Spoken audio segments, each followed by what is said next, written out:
Hi guys, welcome back to my channel with another video. मेरा नाम है गर्वित वर्मा। आप देख रहे हैं स्टडी विथ गर्वित। तो यार होप करता हूँ आप लोग सब बढ़िया होंगे। तो आ चुका हूँ एक नई वीडियो के साथ वापस। तो आज का जो हमारा टॉपिक होने वाला है गाइस वो है हड़प्पा सभ्यता, सिंधु घाटी सभ्यता। तो इस टॉपिक के बारे में हम बात करेंगे। तो यार जैसा कि हम लोग जानते हैं, प्राचीन भारत में हमने 2 यूनिट कंप्लीट कर दिए थे, जिसमें हमने पहला यूनिट पढ़ा था वेद पुराण उपनिषदों के बारे में। दूसरा हमने पढ़ा था जो प्राचीन समय में जो भी चीज़ें मिलती है, मतलब जो भी हमें सूत्र मिलते हैं, जिन चीज़ों से हमें पता चलता है प्राचीन भारत के बारे में। जैसे हमने पढ़ा चीनी यात्रियों के बारे में, अरबी यात्रियों के बारे में।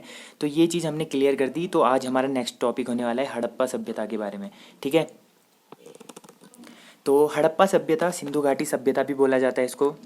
तो जैसा कि इसमें आप लोगों को सबको पता है, सिंधु घाटी सभ्यता या हड़प्पा सभ्यता की जो खोज करी थी गाइज, वो खोज करी थी दयाराम साहनी जी ने 1921 ईस्वी में। ठीक है। दयाराम साहनी जी ने 1921 ईस्वी में हड़प्पा सभ्यता या सिंधु घाटी सभ्यता की खोज करी थी।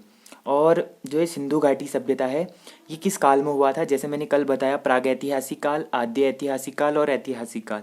तो प्रागैतिहासिक काल का जो हमारा टॉपिक था यूनिट 2 वो कल हमने कंप्लीट कर दिया।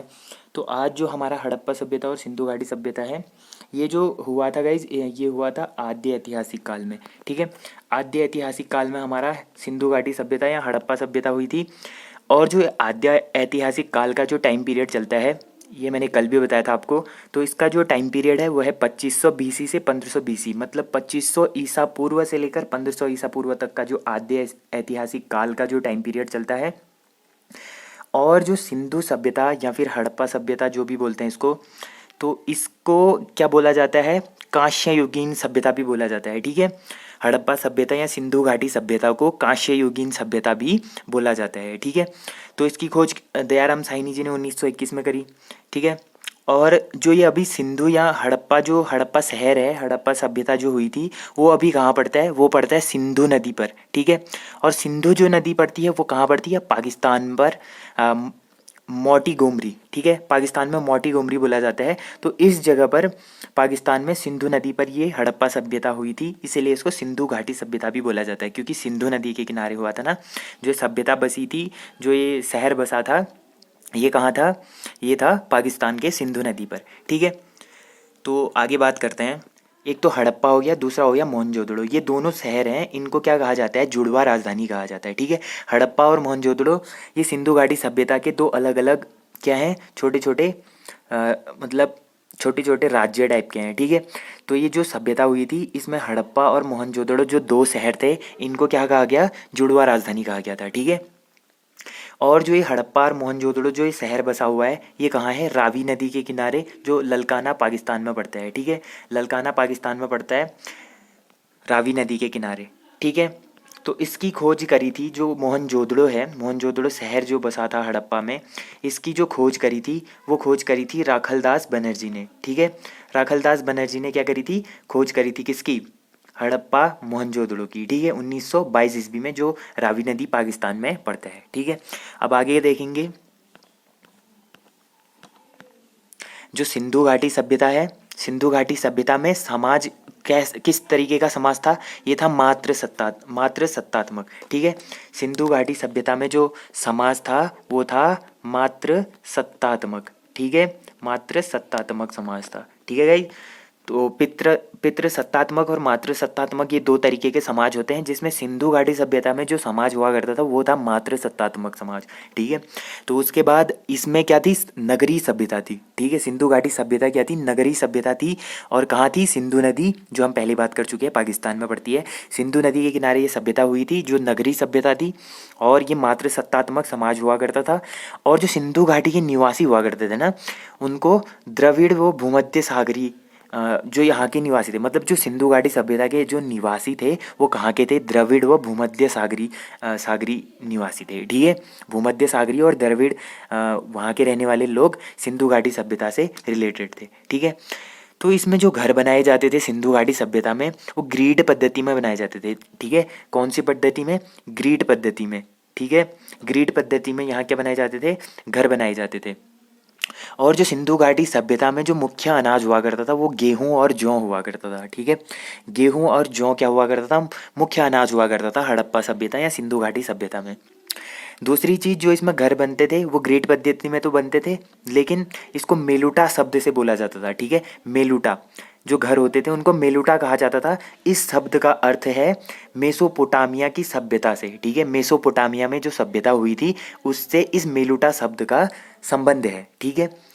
और दूसरी चीज़ जो यहाँ पर मीठा, मतलब वो लोग मीठे के लिए किस चीज़ का यूज़ करते हैं, जैसे आज के टाइम पे तो हमें, जैसे हमें मीठे मीठे के लिए हमें क्या क्या बहुत सारी चीज़ें होती है, जैसे चॉकलेट हम लोग खाते हैं, ठीक है। बिस्किट्स हम खाते हैं मीठे, और बहुत सारे हम जैसे जेलीज़ वगैरह खाते हैं।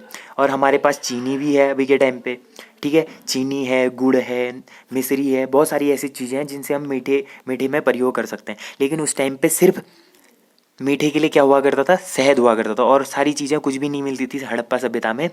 तो वो लोग मीठे के लिए क्या खाते थे, शहद खाते थे। मतलब जब उनको मीठा खाना होता था तो वो लोग शहद खाते थे, ठीक है। शहद से वो अपना मीठे का अनुभव करते थे। और दूसरी चीज़, इस सभ्यता में जो मतलब जो घर बनते थे ना, उनकी जो दरवाज़ों की जो खिड़कियाँ होती थी वो आगे की ओर खुलते थे, ठीक है। इस सभ्यता में जो दरवाजे खिड़कियाँ बनाए रहते थे वो आगे की ओर खुलते थे।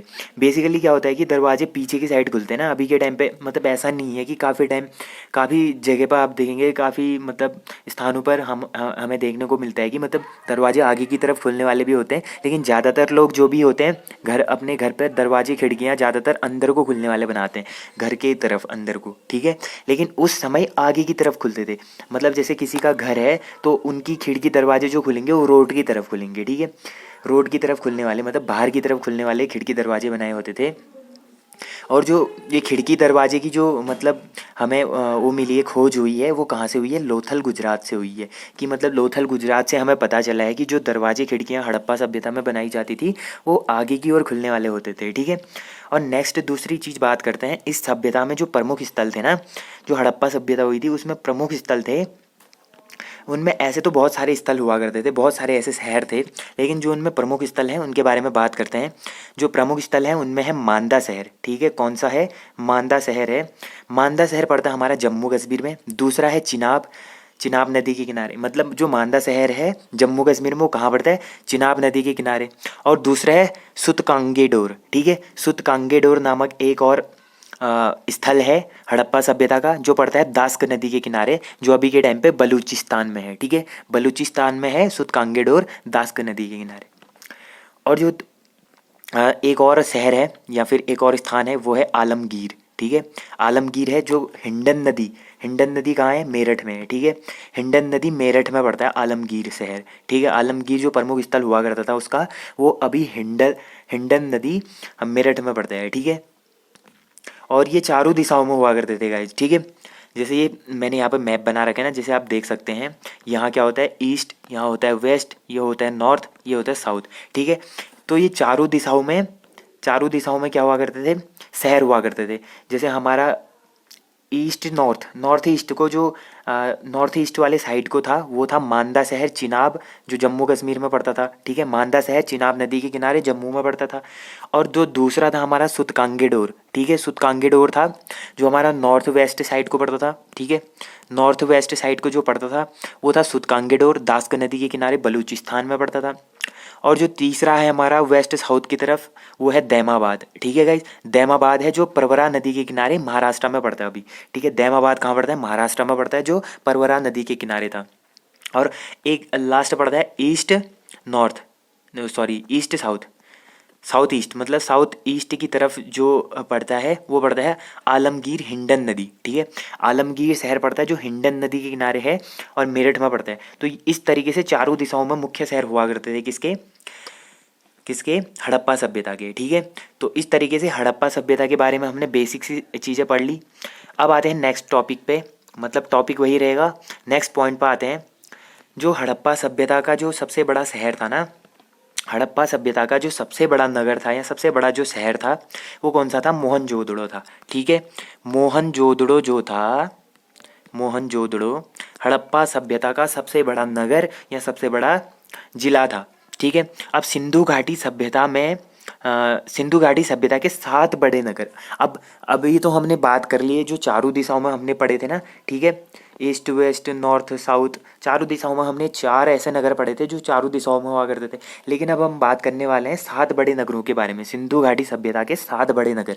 तो 7 कौन कौन से बड़े नगर थे सिंधु घाटी सभ्यता में, उस चीज़ पर हम आगे देखेंगे।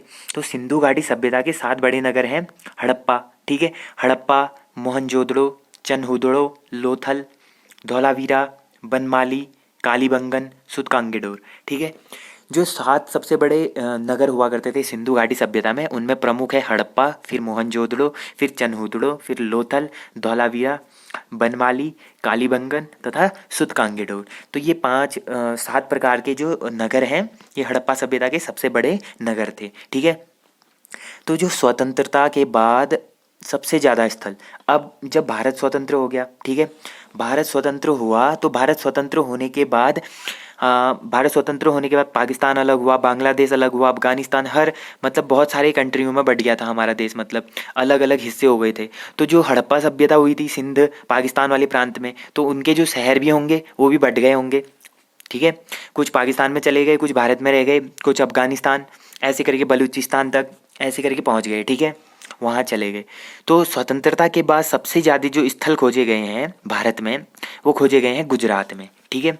स्वतंत्रता के बाद सबसे ज़्यादा स्थल खोजे गए हैं भारत में, वो पड़ते हैं गुजरात में, ठीक है। गुजरात में सबसे ज़्यादा हड़प्पा सभ्यता के नगर या स्थल हैं, ठीक है। उनमें जो सबसे पहला नगर खोजा गया था वो है रोपड़, ठीक है। सबसे स्वतंत्रता के बाद सबसे ज़्यादा कहाँ खोजे गए, वो खोजे गए सबसे ज़्यादा पंजाब में, लेकिन सबसे पहला जो खोजा गया वो रोपड़ पंजाब में खोजा गया, ठीक है। रोपड़ पंजाब जो सतलज नदी के किनारे है, रोपड़ पंजाब में पहला नगर खोजा गया था स्वतंत्रता के बाद हड़प्पा सभ्यता का, ठीक है। तो उसके बाद जो दूसरा नगर है हमारा कालीबंगन। तो कालीबंगन के बारे में बात करते हैं। कालीबंगन का अर्थ होता है काली चूड़ियाँ, ठीक है। कालीबंगन का अर्थ क्या होता है, काली चूड़ियाँ, जो राजस्थान में घग्गर नदी के किनारे बसा हुआ है, ठीक है। जो कालीबंगन जो शहर है, कालीबंगन जो नगर है, वो राजस्थान के घग्गर नदी के किनारे बसा हुआ है। जो एक कालीबंगन नगर है, इसमें किस तरीके की चीज़ें हुआ करती थी, तो इसमें नक्काशीदार ईंटों का प्रयोग हुआ करता था। जो घर बनते थे ना कालीबंगन में, तो नक्काशीदार ईंटों का प्रयोग हुआ करता था, और जुते हुए खेतों के साक्ष्य भी यहाँ से हमें मिले हैं। नक्काशीदार ईंटों का प्रयोग हुआ होगा तो उसके जो साक्ष्य थे वो हमें मिले हैं, और जुते हुए खेतों के साक्ष्य मिले, मतलब वहाँ पे खेती पाती करी थी लोगों ने। जो हड़प्पा सभ्यता के लोग थे कालीबंगन में रहने वाले, उन लोगों ने क्या करे थे, नक्काशीदार ईंटों का प्रयोग करा था घर बनाने के लिए, दीवारें बनाने के लिए, और जुते हुए खेतों के भी हमें वहाँ से साक्ष्य मिले हैं, ठीक है। अब जो सिंधु घाटी है, सिंधु घाटी सभ्यता के जो प्रमुख देवता माने जाते हैं, वो किसको माना जाता है, पशुपति नाथ को, ठीक है। सिंधु घाटी सभ्यता के प्रमुख देवता जो माने जाते हैं, वो माने जाते हैं पशुपति नाथ को, ठीक है। तो कालीबंगन का मतलब हमें पता चल गया, काली चूड़ियाँ होती हैं, जो राजस्थान में घग्गर नदी के किनारे कालीबंगन शहर पड़ता है, ठीक है, नगर हड़प्पा सभ्यता का। उसके बाद जो दूसरा नगर है उसके बारे में देखते हैं। दूसरा नगर है हमारा मोहनजोदड़ो, ठीक है। दूसरा नगर है मोहनजोदड़ो। मोहनजोदड़ो का अर्थ होता है मृतकों का टीला। मोहनजोदड़ो का अर्थ क्या है, मृतकों का टीला। कभी कभी पूछ देता है मृतकों का टीला किसका अर्थ है, या फिर ऐसे पूछेगा मोहनजोदड़ो का अर्थ क्या है, तो उसमें ऑप्शन आएगा मृतकों का टीला, और 2-3 और ऑप्शन आएंगे, तो आपने टिक कर देना मृतकों का टीला। मृतकों का टीला मतलब मोहनजोदड़ो को बोला जाता है, ठीक है। अब मोहनजोदड़ो में हुआ क्या था, इसमें हमें क्या मिलती है, नर्तकी की मूर्ति मिलती है। जो नर्तकी की मूर्ति थी वो कांस्य की बनी हुई थी, कांस्य की बनी हुई थी, ठीक है। कांस्य की मूर्ति मिलती है हमें नर्तकी की, मतलब एक स्त्री होगी नाचते हुए, एक मूर्ति बनाई गई थी कांस्य की, वो हमें मोहनजोदड़ो से मिलता है, ठीक है। दूसरा हमें अन्नागार मिलता है। अन्नागार का मतलब होता है अनाज भरने वाली जगह, जैसे पहाड़ों में, पहाड़ी वाले क्षेत्रों में, जैसे अभी भी मतलब अनाज रखने के लिए भकार शब्द का प्रयोग होता है ना, जैसे भकार आपने सुना होगा, भकार शब्द होता है एक, इसमें हम अनाज इकट्ठा करते हैं, मतलब एक लकड़ी का बना होता है बड़ा, पुराने जैसे आप उत्तराखंड हिमाचल वाले एरिया में जब जाएंगे, उस वाले इलाके में जो पहाड़ी वाले क्षेत्र होते हैं, अभी भी वहाँ भगार का प्रयोग किया जाता है, क्योंकि उसमें हम अनाज एकत्रित करते हैं। तो उस टाइम पे जो अनाज एकत्रित करने के लिए जो जगह होती थी उसको बोला जाता था अन्नागार, ठीक है। अनाज भरने वाली जगह को अन्नागार बोला जाता था। अब जो ये मोहनजोदड़ो है सिंधु नदी पाकिस्तान में, जो मैं पहले ही बता चुका हूँ, ठीक है। मोहनजोदड़ो का मतलब हुआ मृतकों का टीला, और पड़ता कहाँ है, पाकिस्तान में, सिंधु नदी के किनारे। इसमें क्या मिला है हमें, नर्तकी की मूर्ति मिली है, कांस्य की बनी हुई, और अन्नागार मिला है। अन्नागार का मतलब होता है अनाज भरने वाली जगह को अन्नागार बोला जाता है, ठीक है। और बृहद स्नानागार मतलब नहाने वाली जो जगह होती थी, वो भी हमें यहाँ से साक्ष्य मिले हैं, ठीक है। तो नेक्स्ट बढ़ते हैं आगे को।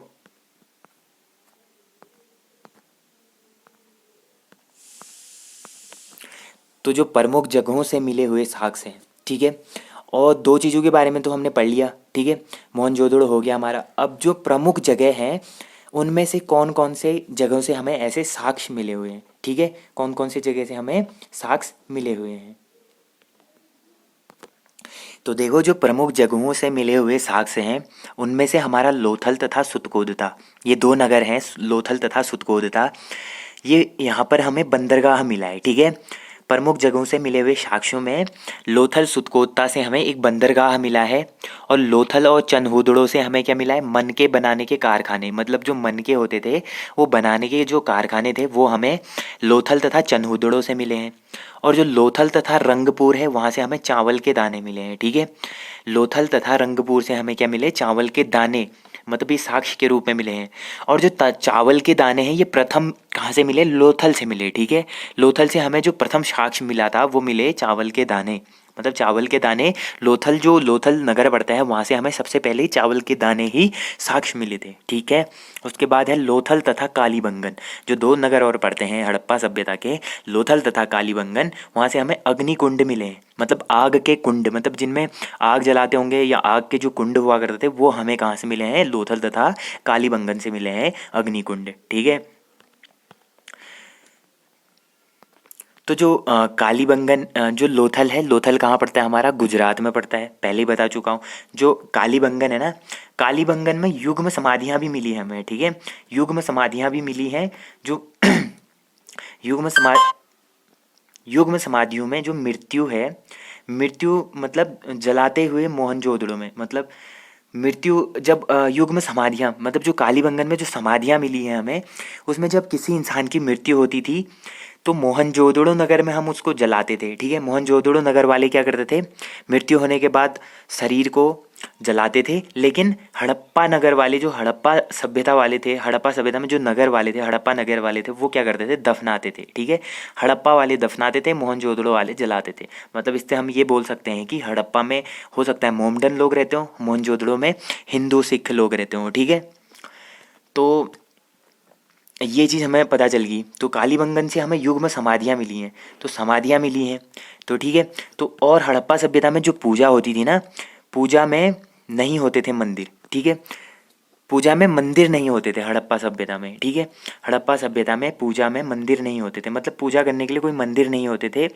और वो लोग क्या करते थे, मातृ देवी की पूजा करते थे, और वृक्ष की पूजा करते थे, उर्वरता की देवी की पूजा करते थे। मतलब पूजा होती थी, मातृ देवी की होती थी, वृक्ष की होती थी, और उर्वरता की देवी की पूजा होती थी, लेकिन मंदिर नहीं होते थे हड़प्पा सभ्यता में, ठीक है। चलो, तो इतना हमारा क्लियर हो चुका है। अब बात करते हैं नेक्स्ट, जो हमारा लास्ट पॉइंट बचा हुआ है, इस पे बात करते हैं। उसके बाद हड़प्पा सभ्यता हमारा क्लियर हो जाता है, ज़्यादा डिटेल इसमें कुछ है नहीं। तो देखो, इसमें जो बर्तनों का प्रयोग किया गया था हड़प्पा सभ्यता में, वो लाल मिट्टी के बर्तन हुआ करते थे, ठीक है। जो बर्तन होते थे वो लाल मिट्टी के बनाए होते थे, और जिनको क्या कहते थे, टेराकोटा बोलते थे, ठीक है। टेराकोटा बोला जाता था, जो आग में पके हुए मिट्टी के बर्तन बने होते थे। जैसे कुम्हार लोग होते हैं, जो मिट्टी के घड़े बनाते हैं, मिट्टी के बहुत सारी सुराही बनाते हैं, बहुत सारी ऐसी चीज़ें, दिए बनाते हैं।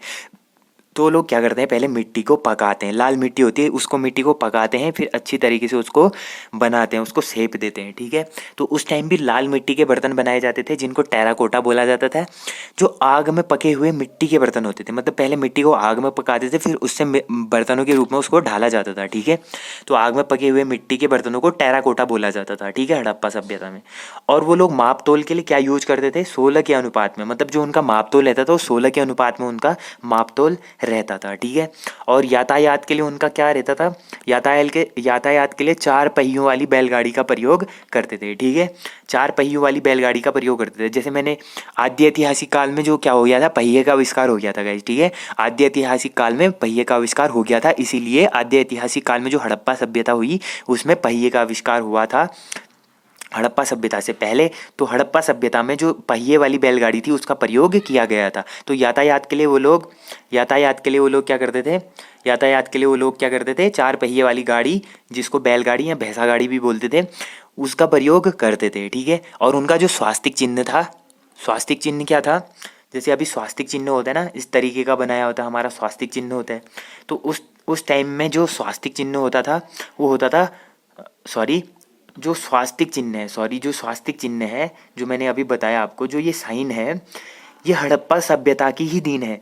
मतलब जो ये हमारे पास अभी स्वास्तिक चिन्ह है, ये कहाँ से मिला है हमें, ये हड़प्पा सभ्यता से ही मिला है, ठीक है। हड़प्पा सभ्यता की देन है, ठीक है। स्वास्तिक चिन्ह हड़प्पा सभ्यता की ही देन है, ठीक है। अब इसमें जो सिंधु घाटी सभ्यता है, सिंधु घाटी सभ्यता में लोग तलवार से अपरिचित थे, ठीक है। तलवार से अपरिचित थे, मतलब तलवार को जानते ही नहीं थे सिंधु घाटी के लोग। और सिंधु घाटी में जो प्रचलित था वो था प्रदा प्रथा, ठीक है। जो प्रदा प्रथा मुस्लिम लोगों में होता है, मुस्लिम महिलाएं जो होती है वो प्रदा पहनती हैं, प्रदा प्रथा करती हैं। और जो ये चीज़ें चल रही आ रही हैं, ये बहुत समय पहले से प्राचीन भारत से ही चलती आ रही हैं, अभी भी चलता है काफ़ी टाइम, काफ़ी जगहों पर। तो ये जो सिंधु घाटी में जो काफ़ी प्रचलित था वो था प्रदा प्रथा और वैश्यावृत्ति। मतलब वैश्यावृत्ति का मतलब तो आप लोग जानते होंगे, ठीक है। तो वैश्यावृत्ति भी बहुत ज़्यादा होती थी उस टाइम पे, और प्रदा प्रथा भी होता था, ठीक है। और उस टाइम के लोग, जो लोग होते थे उस टाइम पे, उस टाइम के लोग मनोरंजन के लिए क्या करते थे, मनोरंजन के लिए वो लोग क्या करते थे, मनोरंजन के लिए करते थे, मछली पकड़ते थे, ठीक है। मछली पकड़ना, शिकार करना, चौपड़ पासा खेलना, पशु पक्षियों में आपस में लड़ाना। मतलब मछली पकड़ते थे वो लोग, शिकार करते थे, चौपड़ा पासा खेलते थे, पशु पक्षियों को आपस में लड़ाते थे। जैसे मुर्गियाँ होती हैं, मुर्गियों की फाइट करा देते थे, बतख होते हैं, बतखों की लड़ाई कर देते हैं, कुत्ते भैंस बिल्लियों की लड़ाई कर देते हैं, बकरियों की लड़ाई। तो इस तरीके से उनका मनोरंजन होता था, ठीक है, हड़प्पा सभ्यता में। तो जो हड़प्पा सभ्यता थी, तो इस तरीके से उसके जो नगर थे, कहाँ कहाँ क्या हुआ, भारत में कौन कौन से नगर थे, तो ये चीज़ हमने आज क्लियर कर दी है। आई होप आप लोगों को ये सेशन अच्छा लगा होगा, आप लोगों को काफ़ी कुछ सीखने को मिला होगा, आप लोगों को काफ़ी नया सीखने को मिला होगा। अगर आप लोग चाहते हैं इस सीरीज को कंटिन्यू आगे रखने के लिए, तो वीडियो को मेक श्योर लाइक करना, और चैनल पे नए हो तो चैनल को सब्सक्राइब कर थोड़ा मोटिवेशन करना, ताकि मेरे को मोटिवेशन मिले और ऐसे ही अच्छे अच्छे वीडियोज़ आपके लिए लेके आऊँ डिटेल में विद एक्स्ट्रा फैक्ट। तो मिलते हैं गाइज ऐसे ही नेक्स्ट वीडियो में कल को, ठीक है। नेक्स्ट वीडियो में मिलते हैं, क्योंकि सीरीज जो चल रही है और डेली चलेगी और डेली एक वीडियोज़ आएगी। तो इस सीरीज में नेक्स्ट मिलते हैं कल आपको। और आप लोग मेहनत करो, पढ़ाई करते रहो, तब तक के लिए टेक केयर, बाय बाय।